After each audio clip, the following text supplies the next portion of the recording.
IB1 abnormal uterine bleeding in elderly women more than 40 years of age up to reaching menopause.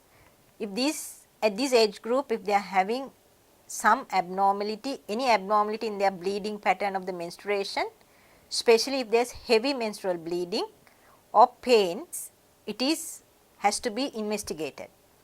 So, women with heavy menstrual bleeding more than 40 has to be investigated by a gynecologist, because there is a risk of having 5% risk, not a major 5% risk of having cancer. It could be in the womb or in the neck of the womb.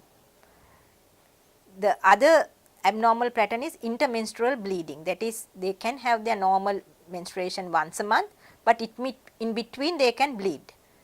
And also the postcoital bleeding, that is bleeding after intercourse, and these are things that has to be investigated by a gynecologist. So, first thing they have to do is to exclude the neck of the womb cancer. This can be visualized, or a test like a pap smear has to be done, and then ultrasound scan has to be done to exclude any pathology in the womb or the lining of the womb. And if there is any abnormality, they will take a sample from the lining of the womb to exclude cancer in the womb and the neck of the womb. Both things has to be done.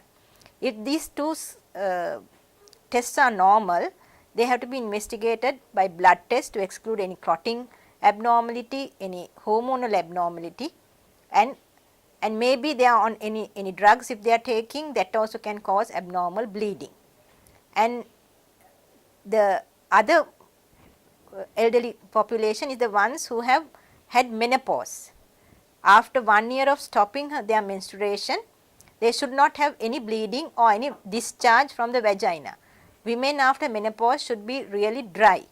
So, if a woman after menopause is having bleeding from the vagina or any vaginal discharge, they have to be seen by a gynecologist. They have to have a inspection of the cervix, that is the neck of the womb, and a scan to exclude, to see the uterus, the womb and the lining of the womb. So, they need to exclude the cancer in the cervix and the endometrial cancer before being treated for any other thing. Thank you.